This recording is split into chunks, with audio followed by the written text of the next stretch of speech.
Let me piece yourself back together now. What's your vision?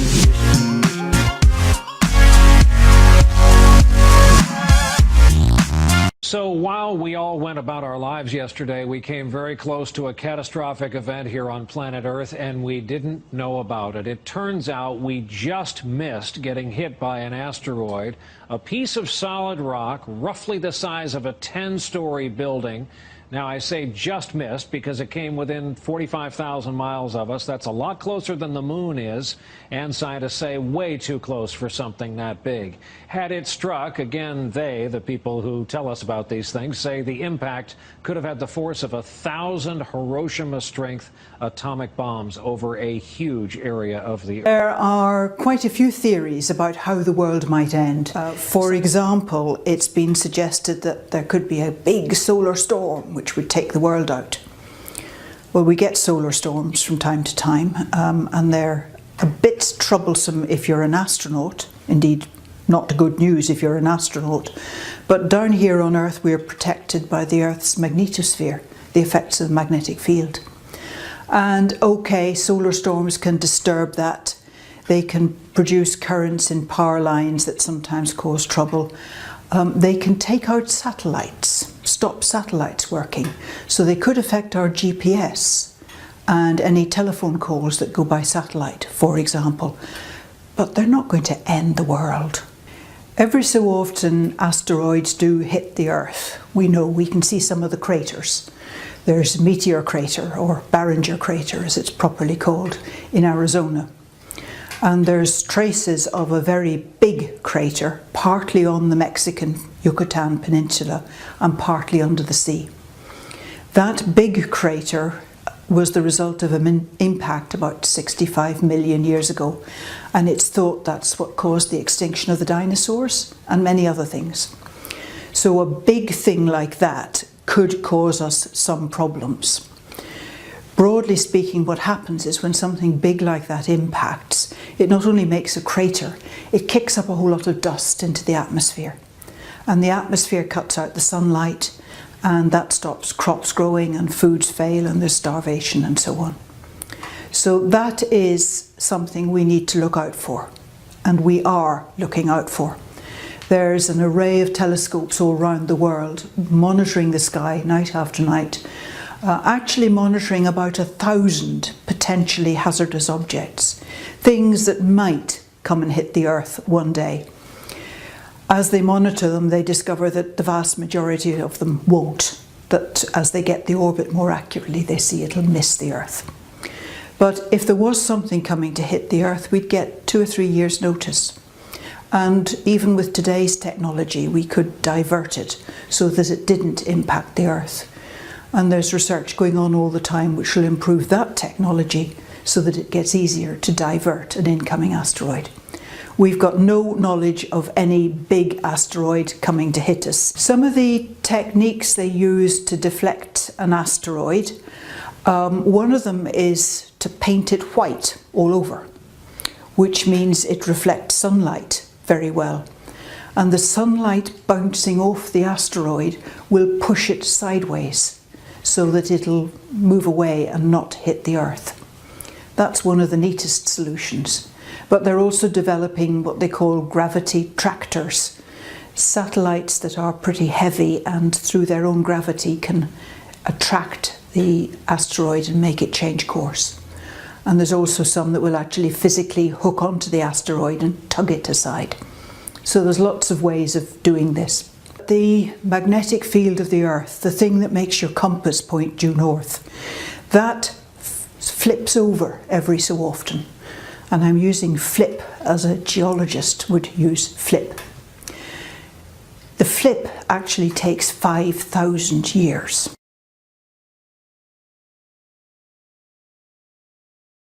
Rice planting on a test basis has begun in a village near the crippled Fukushima Daiichi nuclear power plant. This comes after the central government lifted its ban on entering Kawauchi village in April. Rice planting in the area had been banned at all paddies following the nuclear accident last March. The purpose of this year's harvest is to verify the product's safety. On Sunday, about 40 farmers and volunteers began planting rice at 30 rice paddies. Fabric that absorbs radioactivity was laid near entrances of irrigation channels. Villagers have also sowed into the soil substances that absorb radioactivity. Once the safety of this year's harvest is confirmed, rice production will be fully resumed for the next season. I'm very happy to be planting rice along with so many others. I hope the safety of the rice will be confirmed so that the village can fully begin producing rice next year. From Plato's Republic was the idea that population should be controlled and unwanted life should be disposed of like trash. In other words, that some were worthy of life and others weren't. This is a concept that comes through in Darwin's ideas about survival of the fittest. If we are evolving towards individual perfection by natural means, that would mean that collectively we are in fact evolving towards a utopian society of perfect men and women. However, in that case, those with perceived poor genetic material would be slowing that collective evolution, and so the whole process could be accelerated by getting rid of those who are not made of the right stuff. The end goal of a utopian society of purebred humans would justify the means of getting rid of the lesser ones. Remember that the full title of Origin of Species was On the Origin of Species by Means of Natural Selection or the Preservation of Favoured Races in the Struggle for Life. One of the major influences on Darwin was a man called Thomas Malthus, who received the blessings of French deist Jean-Jacques Rousseau and famous Scottish philosopher David Hume. Incidentally, David Hume has a prominent statue on Edinburgh's Royal Mile, and if you look at the back of it, you will see this sun god symbol. Now, Thomas Malthus authored a document called The Essay on the Principle of Population, where he concluded that, amongst other things, society should adopt policies that prevent the human population from growing disproportionately larger than the food supply. Malthus, again finding a root in Plato's Republic, proposed genocide to make sure this didn't happen. Specifically, he thought to target the poor. He says, "Instead of recommending cleanliness to the poor, we should encourage contrary habits. In our towns we should make the streets narrower, crowd more people into the houses and court the return of the plague. In the country we should build our villages near stagnant pools, and particularly encourage settlement in all marshy and unwholesome situations. But above all, we should reprobate specific remedies for ravaging diseases, and those benevolent but much mistaken men who have thought they were doing a service to mankind by projecting schemes for the total extirpation of particular disorders." Malthus believed that by such methods the undesirables in society could be effectively culled. He said regarding children, "We are bound in justice and honour formally to disclaim the right of the poor to support. To this end I should propose a regulation be made declaring that no child born should ever be entitled to parish assistance. The illegitimate infant is comparatively speaking of little value to society, as others will immediately supply its place. All children beyond what would be required to keep up the population to this desired level must necessarily perish, unless room be made for them by the deaths of grown persons." The logic behind the idea that those who serve society least should be destroyed was echoed under Darwinism in the survival of the fittest. The individual is lost in the collective. Again, the end of a utopian society justifies the means of killing the poor and the weak. This naturally leads to another idea put forward by Plato, that people who are perceived to have pure genetic materials should be encouraged to breed amongst themselves to produce a race of supermen fit for ruling over the masses. This selective breeding is called eugenics. Eugenics actually found its Enlightenment-era origin in Charles Darwin's cousin, Sir Francis Galton. Galton regurgitated the thoughts of Plato in his work, Hereditary Genius, which was basically a racist tirade advocating a system of selective breeding for purposes of providing more suitable races or strains of blood a better chance of prevailing over the less suitable. In other words, trying to artificially speed the upward course that evolutionists thought we were naturally already on. In truth, selective breeding had been practiced for some time amongst the elite. Inbreeding was commonplace amongst the ruling class to protect the genetic purity of their future stock. Galton merely took this idea and popularized it as a legitimate science. This very same tradition was in fact practiced by Charles Darwin himself in the hopes of maintaining a genetic superiority in his own bloodline. Darwin married the youngest granddaughter of his maternal father. Researcher Ian Taylor reveals the outcome of this project. Darwin's idea of inbreeding to produce superior stock can be seen to be a complete disaster in the case of his own 10 children. Of the 10, one girl, Mary, died shortly after birth. Another girl, Anne, died at the age of 10 years. His eldest daughter, Henrietta, had a serious and prolonged breakdown at 15 in 1859. 3 of his 6 sons suffered such frequent illness that Darwin regarded them as semi-invalids, while his last son, Charles Jr., was born mentally retarded and died in 1858, 19 months after his birth. Science has shown that inbreeding actually leads to speedier destruction of the genetic code rather than evolution because of something called biological mutations, which is why so-called purebred dogs are in fact more prone to health problems than mixes. The errors in their genetic code multiply as they are bred amongst themselves over long periods. But where true science fails, the religion of scientism continues stubbornly on. If they had followed God's wisdom in Leviticus 18, they would have heeded the warning not to commit incest, and they would have been all the better for it. In their own human wisdom, however, they persisted and reaped the consequences. The idea of eugenics continued to be promoted in the scientific community for a long time afterwards. At the turn of the 20th century, in 1901, the Statistics Department of London's University College became the headquarters for the Eugenics Education Society. Motivated by Galton's vision of a future utopia ruled by a genetically engineered pure elite, the Eugenics Society grew into a successful political movement and would eventually inspire Hitler's Holocaust against the Jews. Population control is still a big issue for the elite today. As recently as May 24, 2009, The Times reported of a secret meeting of billionaires held in New York City, including the likes of Bill Gates and Oprah Winfrey, where the #1 issue on the agenda was how to cap the global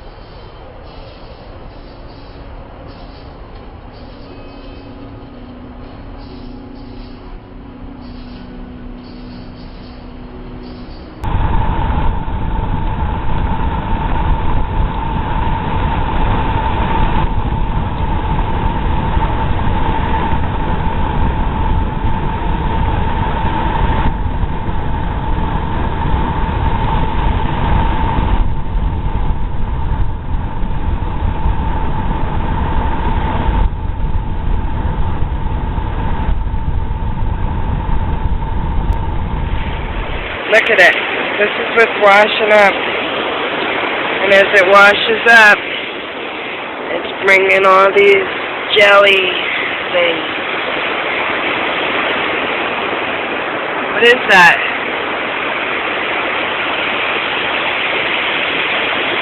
It's all over. State warns on EMP. There's no help coming. Oh, this was interesting. Washington. Arizona Governor Jan Brewer has signed legislation to require the state's Department of Emergency and Military Affairs to prepare materials outlining what citizens need to know to deal with either a natural or man-made electromagnetic pulse event that could knock out the vulnerable electrical grid system over a wide geographical region. But if this isn't another red alert for you, I don't know what else to tell you. The legislation, SB 1476, was introduced by Senator David Farnsworth. It includes the type and quantity of food, water, and medical supplies that each person should stockpile in case an EMP occurs over the U.S. What? The legislation, however, doesn't require actual hardening of the grid within the state. Unreal. And, Russia sanctions, I almost read the NBA bans, Russia sanctions not tough enough yet, analysts say. Well, if they get any quote-unquote tougher, they're going to be really attacking Putin. And that's just going to make him mad. I mean, it's not doing anything. It's actually creating another financial system to fall back on when this one collapses. So, do you believe in global warming? Yes, I do. Global warming is a bad way to phrase it. Do I believe in climate change? Yes. Yeah, to an extent I do. Yes. Yes. Yes. Why do you believe global warming? Because there's scientifically valid proof that global warming exists. Because it's getting hotter and colder. Like, I've been in Georgia my whole life and we've never really seen snow the way we've seen it the past 2 years. Yeah, so. Because I think that humans have an effect on the planet that has been observed through scientific reasoning. I mean, because it's been proven, like scientific evidence shows that global warming is real. So, plenty of studies that indicate over the last 30 years what shit's going on if we're not too careful. Like, so we're gonna ruin our Earth. Yeah. It's self-evident. The ice is melting. We're all doomed. We're all gonna die. I really don't know what's going on with the government. I know there are tons of weather machines. I know all the weather isn't real weather, so it's kind of like, who knows, you know? Right. 1 minute it's snowing, 1 minute it's raining, then it's hot and it's cold, so you just roll with it. Yeah, climate change or global warming, yeah, I'm fairly certain that it's, you know, created by the activities of humans. Do you have any ideas of how we can maybe fix it? Eat the rich.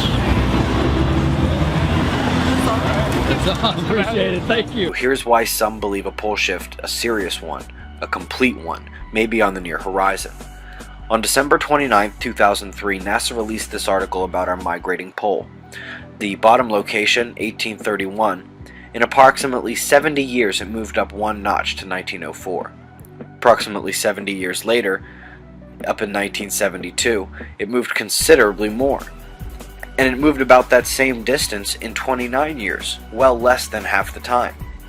Now, the magnetic north was measured in 2005 at 82.7 degrees north, 114.4 degrees west. Now, each block here is 5 by 5 degrees, so it would be about here where the cursor is. A later study revealed that the pole is trekking towards Russia at about 40 miles per year, but not there yet. And that's all we know. Russia and Europe got tossed this winter. The USA had a light go of it. But the North Pole has not been measured in Russia, and if you happen to know otherwise for a fact, please send a link. Let's be clear, the increasingly fleet-footed North Pole may change direction, stop entirely, speed up, or something else. This may never be anything to worry about, and then again, a complete magnetic reversal could happen this century, or this year. If you read these articles, you will see that the pole is not going at a constant speed. Take that into your considerations. Be safe, everyone. In 8:12, when the fourth angel blew his trumpet, 1/3 of the sun, 1/3 of the moon, and 1/3 of the stars was struck, so that 1/3 of them turned dark.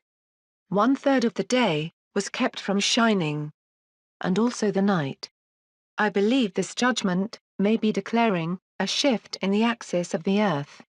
This would cause 1/3 of the day to be lost, as the earth starts to revolve around a new axis, which would alter the orbit of the sun, moon, stars and planets. And the sun would rise and set in a different place. And the moon would also appear to have altered its orbit. A shift in the axis of the earth could indeed cause 1/3 of the day and night to be lost. And instead of a 24-hour day, we would experience a 16-hour day. If the earth loses 8 hours, then sunset would occur at about 10 o'clock in the morning. Which means, all the clocks in the world would have to be reset. God has done things like this before. In 2 Kings 20 verse 8, God made the sun go backwards, and then forward again. Which would mean that the earth's rotation would have rolled back, and then forward again. And during the days of Joshua in Joshua 10 verse 12, God made the sun and moon stand still for a while. Which means that both the earth and the moon's revolution stopped altogether. Technology does exist. It is real as you or me, and it's a whole lot more out there than even the most diehard believers could possibly fathom. The truth is that we, and by we I mean this planet and the people of this planet, are in essence blind to what is really going on in the cosmos and interstellar space. What people call aliens, we call IBs, or in layman's terms, interdimensional beings. And what we found out and have known about since the early 70s is that, in simplest terms, other dimensions or planes, as we call them, exist and lay on top of each other, almost stacked, as if you had a blanket with another blanket stacked on top of it and another blanket stacked on top of it. To explain it so you can understand, you can imagine the Earth and our reality as a thin blanket, and all of these other higher dimensions are the blankets laying directly on top of ours. However, we can only see our own blanket. Now, the alien beings, or the ships that we have seen in videos, and that many people have captured over the years, are in fact what we call jumpers, in that they exist in their relative dimensions, but have in fact jumped into ours. We have discovered that most of the time we are unable to see them, as they are at a wavelength indifferent to our own, and our senses, eyes and ears cannot detect. From the information that I have gathered and been briefed on, every planet, star, and galaxy within our own plane and universe, as we see it, exists also in these other dimensions. We've detected that we know of and that I've been briefed on at least 4 other dimensions that do exist. Now, as I said, every planet we know of, every galaxy does exist in these other dimensions. However, with each new dimension, each planet, galaxy, star takes on a different form.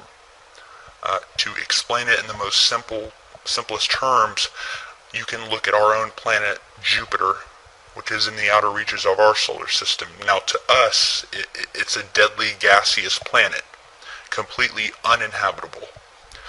However, when you look at Jupiter in an elevated dimension, you will see that it has completely changed in all forms. You will see that it's no longer a deadly ball of gas, but is now solid, has a different color, and is now inhabited. We know for a fact this is true due to the fact that the government has the technology to detect these higher dimensions and actually get a small view of what the solar system looks like on the other side, as we call it, in these other dimensions.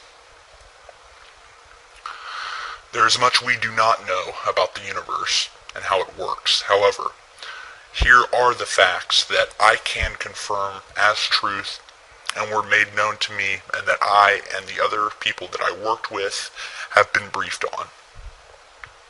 Now, we are not alone in the universe. There are alien beings within our own dimension of space, as well as other dimensions.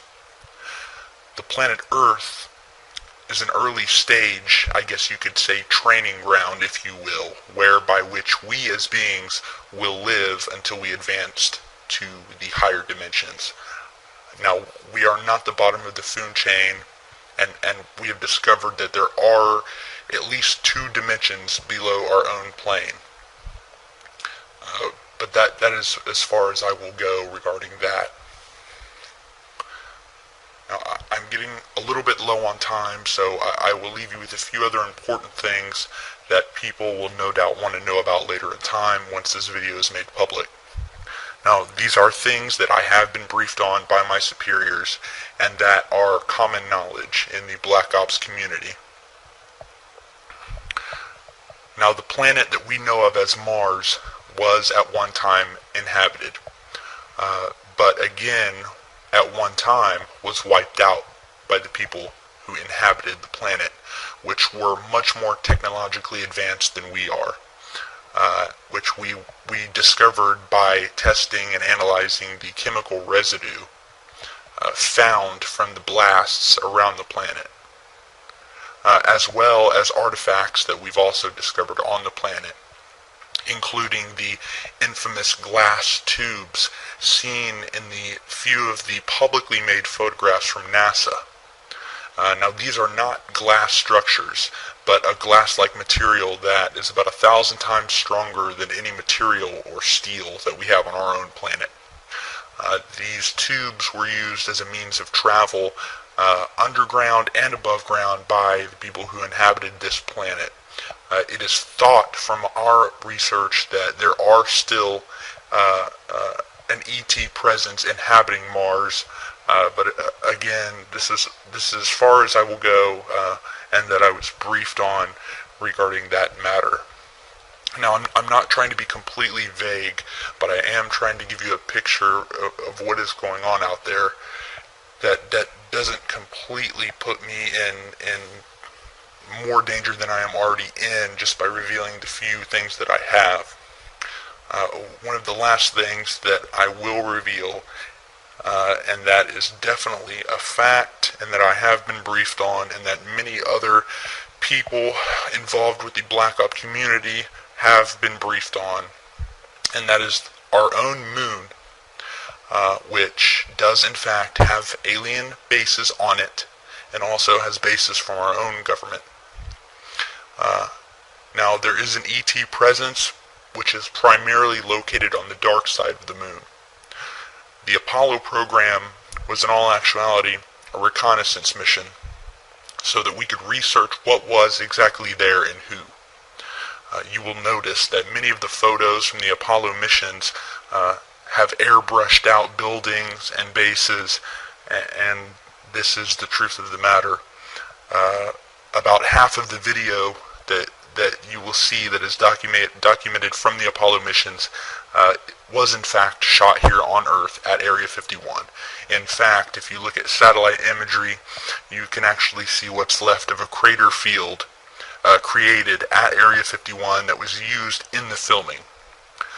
Now, the truth is that most of the footage from the moon was simply cluttered with bases, with alien buildings, and from what one astronaut said, and I'm quoting, what were a constant presence of alien vehicles flying over the surface, cluttering up the footage. So again, they showed the American people what they could and recreated the rest here on Earth that they couldn't show.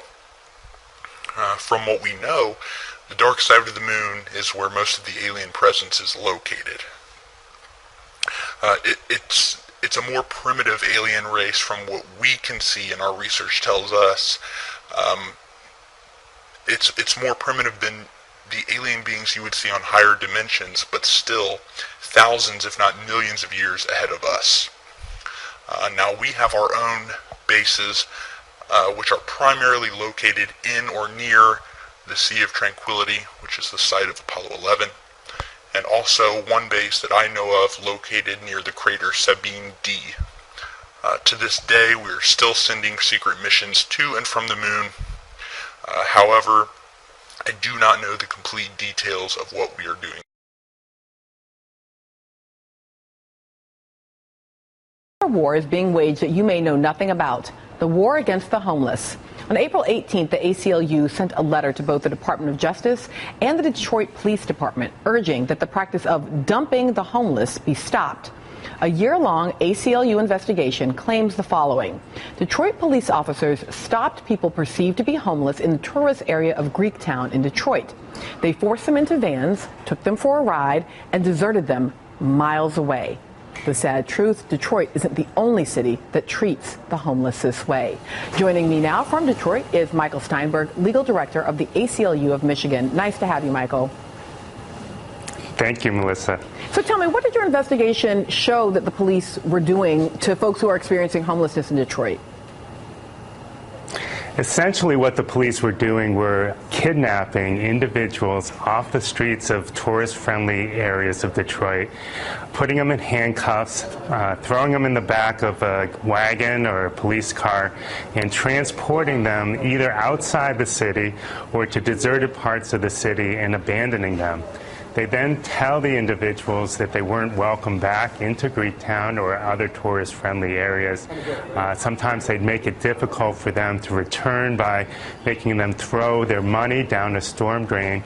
And the problem, of course, is that the lifeline for many of these individuals is in Greektown. There are warming centers, there's food and churches and other services.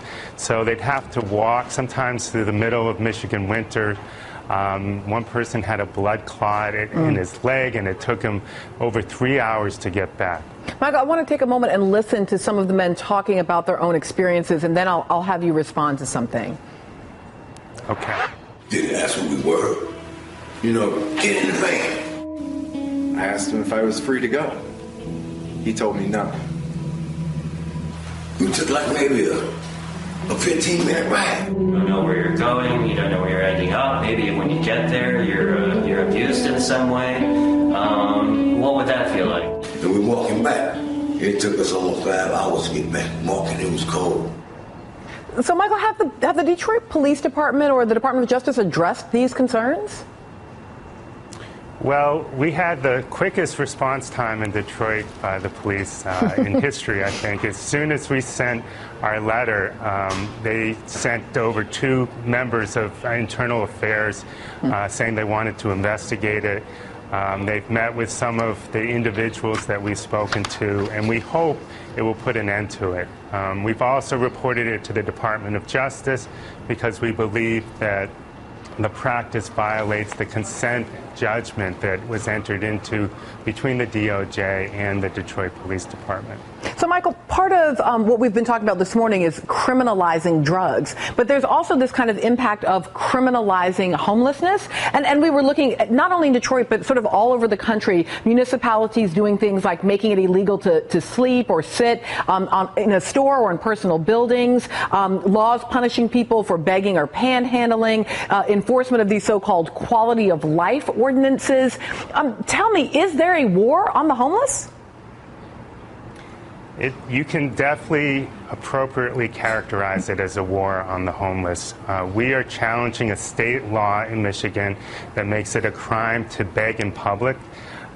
We have represented individuals who have been charged with trespass for sleeping on public land. They're essentially criminalizing the status of being homeless. Society, if we want to stop seeing homeless people on the streets, we as a society have to treat the problem as a social problem, not a criminal justice problem. We have to provide mental health services to those who need it. We have to provide drug treatment programs for those who need it in public housing. We can't make it a crime to be homeless. Homelessness is not going to go away by making it illegal. Michael Steinberg in Detroit, I so appreciate that point, and it dovetails so nicely with what we're talking about in terms of drugs. We have a set of social responsibilities, epidemiological problems here. It is not solved through criminal